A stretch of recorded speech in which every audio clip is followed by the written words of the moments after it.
Hi dear saint Xavier's college Aluva. അപ്പോൾ 2024 സേവിയേഴ്സിൽ admission തുടങ്ങി അല്ലെങ്കിൽ എങ്ങനെയാണ് എന്നൊരു ക്വസ്റ്റ്യൻ കണ്ടതുകൊണ്ട് പറയുവാണ്. സെൻറ്റ് സേവിയേഴ്സ് കോളേജ് ആലുവയും അതുപോലെ തന്നെ ഭാരതമാതാ കോളേജ് തൃക്കാക്കര BMC തൃക്കാക്കരയും ഈ കഴിഞ്ഞ വർഷം വരെ, ഇനി ഇതുപോലെ വേറെ കോളേജസ് ഉണ്ടോ എന്ന് അറിയത്തില്ല, എനിക്ക് ഈ വർഷം ഓട്ടോണമസ് ആയേക്കുന്നത്, ആ ലിസ്റ്റ് ചെക്ക് ചെയ്യണം. പക്ഷേ ഇപ്പോൾ ഈ രണ്ട് കോളേജിൻ്റെ കാര്യം ഇങ്ങനെ ചോദിച്ചു കണ്ടതുകൊണ്ട് പറയുവാണ്. ഈ രണ്ട് കോളേജും കഴിഞ്ഞ വർഷം വരെ നമ്മുടെ MG യൂണിവേഴ്സിറ്റിയുടെ ഏകജാലകത്തിലുണ്ടായ കോളേജാണ്. നമുക്ക് MG യൂണിവേഴ്സിറ്റി ഏകജാലകം വഴി അപ്ലൈ ചെയ്യുമ്പോൾ ഈ കോളേജുകൾ ഉണ്ടാവും. അപ്പോൾ ഇവിടുത്തെ കോഴ്സുകൾ നമുക്ക് ഓപ്റ്റ് ചെയ്ത് വെക്കാനായിട്ട് സാധിച്ചിരുന്നു. പക്ഷേ ഈ 2024 മുതൽ അവർക്ക് ഓട്ടോണമസ് എന്നുള്ള ആ ഒരു സ്റ്റാറ്റസ് കിട്ടിയിരിക്കുകയാണ്. So BMC Bharatamata college Thrikkakara അവരുടെ വെബ്സൈറ്റിൽ ഓൺലൈൻ ആപ്ലിക്കേഷൻ ഫോം സ്റ്റാർട്ട് ചെയ്തിട്ടുണ്ട്, UGയുടെയും PGയുടെയും. അപ്പോൾ നിങ്ങൾക്ക് ഇപ്പോൾ അപ്ലൈ ചെയ്യാം, നിങ്ങൾക്ക് ആവശ്യമുണ്ടെങ്കിൽ കേട്ടോ. ഭാരതമാതയിൽ അഡ്മിഷൻ എടുക്കാൻ ആവശ്യമുണ്ടെങ്കിൽ ഞാൻ ഈ ഒരു ഇൻഫർമേഷൻ നിങ്ങളെ പാസ് ചെയ്തു എന്ന് മാത്രമേ ഉള്ളൂ. ഇങ്ങനെയാണ്, നിങ്ങൾക്ക് മിസ്റ്റേക്ക് വരണ്ട. നിങ്ങളിനി പിന്നീട് ഏകജാലകം പ്രതീക്ഷിച്ചിരിക്കുവാണെങ്കിൽ അങ്ങനെ വരണ്ട എന്ന് വെച്ചിട്ട് പറയുവാണ്. അപ്പോൾ അവർ ഓൾറെഡി സ്റ്റാർട്ട് ചെയ്തിട്ട് അത് ഞാൻ കാണിച്ചു തരാം. അപ്പോൾ അവർ സ്റ്റാർട്ട് ചെയ്തിട്ടുണ്ട്. അപ്പോൾ നിങ്ങൾക്ക് വേണമെങ്കിൽ ഇപ്പോൾ അപ്ലൈ ചെയ്തിട്ട് പിന്നീട് നമ്മളുടെ മാർക്ക് ലിസ്റ്റൊക്കെ വരുമ്പോൾ വീണ്ടും ലോഗിൻ ചെയ്ത് മാർക്ക് നമ്മൾ അപ്ഗ്രേഡ് ചെയ്ത് കൊടുത്താൽ മതി, അല്ലെങ്കിൽ ആഡ് ചെയ്ത് കൊടുത്താൽ മതി. ഓക്കെ. അപ്പോൾ ഇപ്പോൾ സേവിയേഴ്സിൻ്റെ കാര്യം നമുക്ക് ഒന്ന് പറയാം. സേവിയേഴ്സിൽ ഇവരിവിടെ വെബ്സൈറ്റിൽ, ഇതാണ് വെബ്സൈറ്റ്, സെൻറ്റ് സേവിയേഴ്സ് aluva.ac.in എന്നുള്ള വെബ്സൈറ്റാണ്. അവിടെ അഡ്മിഷൻ 2024-25 നിങ്ങൾ ക്ലിക്ക് ചെയ്തിട്ടുണ്ടെങ്കിൽ ഇതുപോലെ ഒരു പേജാണ് വരുന്നത്.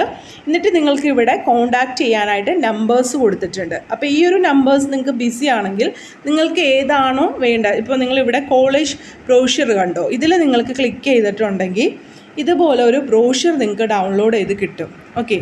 ആ ഒരു ബ്രോഷറിൽ ഇവിടെ കാണിച്ചിരിക്കുന്ന ഇതാണ്. ആദ്യം കോളേജസിൻ്റെ ആ ഒരു പ്ലസ്സുകൾ പറഞ്ഞിരിക്കുന്നു, പിന്നെ അവരുടെ കോണ്ടാക്ട് നമ്പേഴ്സ്, ഇവിടെയുള്ള കോഴ്സുകൾ പറഞ്ഞേക്കുന്നു. ഇപ്പോൾ നമുക്കറിയാലോ ഈ വർഷം മുതൽ എല്ലാ കോഴ്സുകളും ഓണേഴ്സാണ്. സോ BAയിൽ English, Malayalam, economics, English with mass communication and journalism, ആ ഒരു കോഴ്സ് S/F എന്നിട്ടേക്കുന്നത് സെൽഫ് ഫിനാൻസിങ് കോഴ്സാണ്. അതായത് ആ കോഴ്സിന് നമ്മൾ ഫീസ് കൂടുതലായിട്ട് കൊടുക്കേണ്ട വരും എന്നുള്ളതാണ്. ഓക്കെ. ഇനി BSc ആണെങ്കിൽ maths, physics, chemistry, botany, zoology വിത്ത് മെഡിക്കൽ, മൈക്രോബയോളജി, അതെല്ലാം എയ്ഡഡ് കോഴ്സുകളാണ്. BCom ആണെങ്കിൽ BCom ഫിനാൻസ് ആൻഡ് ടാക്സേഷൻ ഇവിടെ എയ്ഡഡ് കോഴ്സായിട്ടും വരുന്നുണ്ട്, സെൽഫായിട്ടും വരുന്നുണ്ട്. അപ്പോൾ ഈ കോഴ്സുകളുടെ സ്ട്രക്ചറിലോ നമ്മൾ പഠിക്കുന്ന ബാക്കി കാര്യങ്ങളിലോ നമ്മൾ നേടേണ്ട ക്രെഡിറ്റിലോ ഒന്നും വ്യത്യാസമില്ല. എയ്ഡഡും സെൽഫും തമ്മിലുള്ള വ്യത്യാസം എന്ന് പറയുന്നത്, എയ്ഡഡിൽ നമുക്ക് വളരെ കുറച്ച് ഫീസ് മാത്രം കൊടുത്താൽ മതിയാവും. സെൽഫ് ആകുമ്പോൾ നമുക്ക് കുറച്ചധികം ഫീസ് വരും. അത് ചിലപ്പോൾ 12 മുതൽ 22 വരെ ആ കോളേജിൻ്റെ ഇതനുസരിച്ചിട്ട് നമുക്ക് അതിൽ വ്യത്യാസങ്ങൾ വന്നേക്കാം. ഓക്കെ. ഇനി BCom കമ്പ്യൂട്ടർ ആപ്ലിക്കേഷനും സെൽഫാണ്, BCom കോപ്പറേഷനും സെൽഫാണ് ആ കോഴ്സ് വന്നേക്കുന്നത്. ഇനി BO കോഴ്സുകളും ഇവിടെ വരുന്നുണ്ട്. അപ്പോൾ നിങ്ങൾക്ക് ഈ കോളേജിൽ ഇവിടെ സ്പെഷ്യലൈസ്, അതായത് ഓരോ കോഴ്സിനും ഓരോ നമ്പേഴ്സ് കൊടുത്തിട്ടുണ്ട്, അത് മൊബൈൽ നമ്പേഴ്സാണ്. സോ നിങ്ങൾക്ക് ഈ കോഴ്സിനെ പറ്റിയും ഇതിൻ്റെ അഡ്മിഷൻ കാര്യങ്ങളെ പറ്റിയൊക്കെ കൂടുതൽ അറിയാനായിട്ട് ഈ നമ്പറിൽ കോൺടാക്റ്റ് ചെയ്താൽ മതിയാവും കേട്ടോ. ഇവരൊരു ആപ്ലിക്കേഷൻ ഫോമൊന്നും വെബ്സൈറ്റിൽ കണ്ടില്ല. ഇപ്പോൾ അതുപോലെ തന്നെ ഇൻ്റഗ്രേറ്റഡ് MSc പ്രോഗ്രാംസ്, നമ്മൾ ബേസിക് സയൻസ്, കെമിസ്ട്രി അതാണ് നമ്മൾ +2 കഴിഞ്ഞിട്ട് ചെയ്യുന്ന പ്രോഗ്രാമാണ്. 5 വർഷത്തെ കോഴ്സ്. നമ്മളതിനെ ഇൻ്റഗ്രേറ്റഡ് MSc എന്നാണ് പറയുന്നത്. അപ്പോൾ MSc എന്ന് പറയുമ്പോൾ നിങ്ങൾ വിചാരിക്കരുത് ഇത് അതായത് ഡിഗ്രി കഴിഞ്ഞിട്ടുള്ളവർക്കല്ലേ എന്നുള്ളത് അല്ല. 5 ഇയർ ഇൻ്റഗ്രേറ്റഡ് കോഴ്സാണ് കെമിസ്ട്രിയുടെ വന്നേക്കുന്നത്. അപ്പോൾ അതിലും നിങ്ങൾക്ക് താല്പര്യം ഉണ്ടെങ്കിൽ അതിൻ്റെയും നമ്പർ ഇവിടെ കൊടുത്തിട്ടുണ്ട് കേട്ടോ. പിന്നെ ഇവരുടെ ആ ഒരു പ്ലേസ്മെൻറ്റ് ഹിസ്റ്ററിയാണ് കൊടുത്തേക്കുന്നത്. അപ്പോൾ നിങ്ങൾക്ക് മനസ്സിലായല്ലോ. ഈ ഒരു ഇതാണ് സെൻറ്റ് സേവിയേഴ്സ് കോളേജിൻ്റെ അഡ്മിഷൻ പ്രൊസീജിയർ. നിങ്ങളിതിൽ കോൺടാക്റ്റ് ചെയ്ത് നോക്കുക ഇവിടെ അഡ്മിഷൻ പ്രൊസീജിയർ എങ്ങനെയാണെന്നുള്ളത്. കാരണം ഈ വർഷം ഓട്ടോണമസ് ആയിരിക്കണം കൊണ്ട് നമുക്ക് അതിനെപ്പറ്റി ഇവർ വെബ്സൈറ്റിൽ കൂടുതൽ ഡീറ്റെയിൽസ്, ഓൺലൈൻ ആപ്ലിക്കേഷൻ ലിങ്കൊന്നും കൊടുത്തിട്ടില്ല, അല്ലെങ്കിൽ ആപ്ലിക്കേഷൻ ഫോമിൻ്റെ ലിങ്കൊന്നും കൊടുത്തിട്ടില്ല. നിങ്ങൾ ഈ കോൺടാക്റ്റ് ചെയ്ത് നോക്കുക. അതുപോലെ ഇവിടെ ഫൈൻഡ് കോഴ്സിലും നിങ്ങൾ ക്ലിക്ക് ചെയ്ത ഒരു വീഡിയോ പ്ലേ ചെയ്യുന്നുണ്ട്. അത് നേരത്തെ നമ്മൾ കണ്ട ആ ഒരു PDF ജസ്റ്റ് ഒരു വീഡിയോ ആയിട്ട് ഇട്ടേക്കുന്നതെന്നുള്ളൂ കേട്ടോ. അപ്പോൾ നമുക്കിനി BMCയുടെ വെബ്സൈറ്റും കൂടി ഒന്ന് നോക്കാം. ഭാരതമാതാ കോളേജ് തൃക്കാക്കര വെബ്സൈറ്റ് നമ്മൾ പോയിട്ടുണ്ടെങ്കിൽ ഇതാണ് ഭാരതമാതാ കോളേജ്.in എന്നുള്ള വെബ്സൈറ്റാണ്. നിങ്ങൾ അതിൽ ക്ലിക്ക് ചെയ്ത് കഴിയുമ്പോൾ അവരുടെ വെബ്സൈറ്റിലേക്ക് നമ്മളെ നയിക്കും. അതിനുശേഷം ഈ പറഞ്ഞ പോലെ ഈ വർഷം മുതൽ അവരും ഓട്ടോണമസ് ആണ്. സോ അത് നമ്മളുടെ അഡ്മിഷൻ എന്ന് പറഞ്ഞിട്ട് സൈഡിൽ നമ്മളിപ്പോൾ ഡെസ്ക്ടോപ്പിലൊക്കെ ആണെങ്കിൽ കുറച്ചുകൂടി ക്ലിയർ ആയിട്ട് കാണാൻ പറ്റും, അല്ലെങ്കിൽ നിങ്ങൾക്ക് ഡെസ്ക്ടോപ്പ് ടൈറ്റിലേക്ക് മാറ്റിയിടാം ഫോണിലാണെങ്കിലും. അപ്പോൾ ഇവിടെ ആദ്യം തന്നെ അവരുടെ ആ ഒരു കോഴ്സുകൾ ഏതൊക്കെയാണെന്നുള്ളത് കാണിച്ചിട്ടുണ്ട്. UG പ്രോഗ്രാംസ്, അതിൽ സെൽഫ് ഏതാണെന്നുള്ളത് സെപ്പറേറ്റ് കാണിച്ചിട്ടുണ്ട്. എയ്ഡഡ് പ്രോഗ്രാംസ് ആയിട്ട് അവിടെ English, Malayalam, economics, maths, physics, zoology, chemistry, botany, commerce.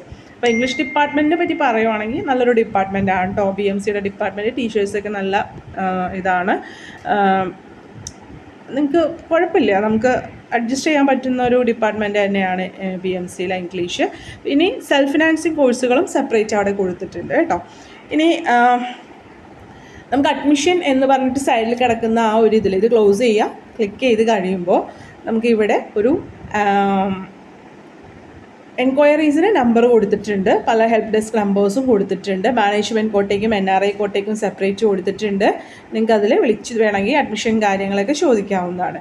ഇവിടെ UG admission application apply now എന്ന് പറഞ്ഞിട്ടൊരു ബോക്സിലൊരു ലിങ്ക് ഉണ്ട്. നിങ്ങൾ അതിൽ ക്ലിക്ക് ചെയ്തിട്ടുണ്ടെങ്കിൽ നിങ്ങൾക്ക് ഇതുപോലെ ഒരു അപ്ലൈ ചെയ്യാനുള്ള ഒരു ഇത് കിട്ടും. അതിൽ ആപ്ലിക്കേഷൻ ഫോം കിട്ടും. അതിൽ നിങ്ങൾക്ക് നിങ്ങളുടെ പേര്, ഡേറ്റ് ഓഫ് ബർത്ത്, SSLC സർട്ടിഫിക്കറ്റിലുള്ള പോലെ തന്നെ കൊടുക്കുക. മൊബൈൽ നമ്പർ, നിങ്ങളെ വിളിച്ചാൽ കിട്ടുന്ന മെയിൽ ID, നിങ്ങൾക്കൊരു മെസ്സേജ് വന്നാൽ കിട്ടുന്ന ഒക്കെ കൊടുക്കാനായിട്ട് ശ്രദ്ധിക്കുക. എന്നിട്ട് ഫസ്റ്റ് രജിസ്ട്രേഷൻ ചെയ്തിടുക. എന്നിട്ട് പിന്നീട് ഇനി അടുത്തേക്ക് സബ്മിറ്റ് കഴിഞ്ഞിട്ട് അടുത്ത പേജ് ഉണ്ടോ എന്ന് നോക്കുക. ഇല്ലെങ്കിൽ പിന്നീട് നിങ്ങളുടെ അടുത്ത് അവിടെ നിന്നുള്ള ഇൻസ്ട്രക്ഷൻ എന്താണെന്നനുസരിച്ച് അത് ചെയ്യുക. ഈ ഓൾറെഡി രജിസ്റ്റർ ചെയ്തതിന് ശേഷം നമുക്ക് ലോഗിൻ ചെയ്യാനായിട്ടൊരു ലിങ്കും കൊടുത്തിട്ടുണ്ട്. ഇത് നമ്മളിപ്പോൾ ഈ ഫസ്റ്റ് രജിസ്ട്രേഷൻ ചെയ്തിട്ട് ലോഗിൻ ചെയ്യാനുള്ള ലിങ്ക് ആയിരിക്കും. അപ്പോൾ നിങ്ങൾക്ക് നിങ്ങളുടെ മാർക്ക് വരുമ്പോൾ ഇതിൽ ആഡ് ചെയ്ത് കൊടുക്കാനായിട്ട് സാധിക്കും കേട്ടോ. അപ്പോൾ മനസ്സിലാക്കുക, ഇതിപ്പോൾ MGയുടെ ക്യാപ്പിലില്ല. ഇങ്ങനെയാണ് ഇവരുടെ അഡ്മിഷൻ കാര്യങ്ങൾ വരുന്നത്. എനിക്കും കൂടുതൽ വിവരങ്ങൾ അറിയില്ല. നിങ്ങൾ ഈ കോൺടാക്റ്റ് ചെയ്യുക ഇവരുടെ നമ്പേഴ്സിൽ. അപ്പോൾ അവർ ഡീറ്റെയിൽ ആയിട്ട് പറഞ്ഞു തരും കേട്ടോ. അതുപോലെ തന്നെ നിങ്ങളിവിടെ പ്രത്യേകം ശ്രദ്ധിക്കേണ്ട എപ്പോഴും ഞാൻ പറയുന്ന കാര്യമുണ്ട്. ഫസ്റ്റ് രജിസ്ട്രേഷൻ നമ്മുടെ പേര്, date of birth, mobile, mail ID ഒന്നും ഒരിക്കലും നമുക്ക് തിരുത്താൻ പറ്റില്ല. അപ്പോൾ അതൊക്കെ സർട്ടിഫിക്കറ്റിലുള്ള പോലെ നമ്മുടെ ഡേറ്റ് ഓഫ് ബർത്തും പേരും കൊടുക്കുക. അതുപോലെ മെസ്സേജ് ചെയ്താലോ കോൾ ചെയ്താലോ നമ്മൾ കിട്ടുന്ന നമ്മുടെയോ അല്ലെങ്കിൽ പാരൻസിൻ്റെയോ മൊബൈൽ നമ്പറും മെയിൽ ID യും കൊടുക്കാനായിട്ട് ശ്രദ്ധിക്കുക കേട്ടോ.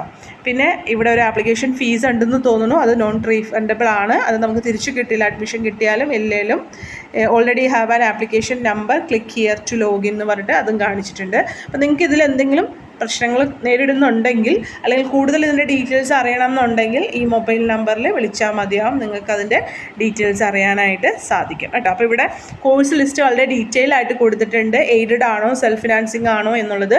ഇവിടെയും BCom എയ്ഡഡ് കോഴ്സായിട്ടും സെൽഫ് ഫിനാൻസിങ് കോഴ്സായിട്ടും ഉണ്ട്. അപ്പോൾ മനസ്സിലായല്ലോ, അത് തമ്മിൽ വലിയ വ്യത്യാസമില്ല. ഫീസിൽ മാത്രം വരുന്നൊരു വ്യത്യാസമാണ്. പിന്നെ കുറച്ച് ഇൻഫ്രാസ്ട്രക്ചറിലും ചിലപ്പോൾ എയ്ഡഡും സെൽഫും ചിലപ്പോൾ ഒരുമിച്ചായിരിക്കില്ല ചില കോളേജസിൽ ഇരുത്തുക. അവർക്ക് കുറച്ചും കൂടി വെൽ ആയിട്ടുള്ള ഇൻഫ്രാസ്ട്രക്ചർ ചിലപ്പോൾ ഉണ്ടായേക്കാം. നിർബന്ധമില്ല. പക്ഷേ പഠിപ്പിക്കുന്ന രീതിയും ക്രെഡിറ്റും എല്ലാ കാര്യങ്ങളും ഒക്കെ ഒന്നായിരിക്കും. അപ്പോൾ നിങ്ങൾക്ക് മാർക്ക് ഉണ്ടെങ്കിൽ നിങ്ങൾക്ക് എയ്ഡഡിൽ കയറാൻ പറ്റും. മാർക്ക് കുറച്ച് കുറവാണെങ്കിൽ ചിലപ്പോൾ സെൽഫിലായിരിക്കും നിങ്ങൾക്ക് അഡ്മിഷൻ കിട്ടാനായിട്ട് സാധ്യത കേട്ടോ. അപ്പോൾ നിങ്ങൾക്ക് ഇതിൽ എന്തെങ്കിലും കൺഫ്യൂഷൻ ഉണ്ടെങ്കിൽ കമൻസ് ചോദിക്കുക. അറിയുന്നതാണെങ്കിൽ പറയാം. അല്ലെങ്കിൽ നിങ്ങൾക്ക് കുറച്ചും കൂടി ബെറ്റർ ആയിട്ട് ഈ നമ്മുടെ ഈ വെബ്സൈറ്റിൽ കാണുന്ന നമ്പേഴ്സിൽ വിളിക്കുന്നതായിരിക്കും നല്ലത്. അപ്പോൾ നിങ്ങൾക്ക് അവൈലബിൾ ആയിട്ട് എപ്പോഴും ഒരു 10 മണിക്കും 4 മണിക്കും ഇടയിലുള്ള സമയത്ത് വിളിക്കാനായിട്ട് ശ്രമിക്കുക. ഓക്കെ, ഇത്രയും കാര്യങ്ങളൊക്കെയാണ് നിങ്ങളോട് ഷെയർ ചെയ്യാനുള്ളത് കേട്ടോ. വീഡിയോ ഇഷ്ടമായെങ്കിൽ ലൈക്ക് ചെയ്യണം. Take care. Thank you.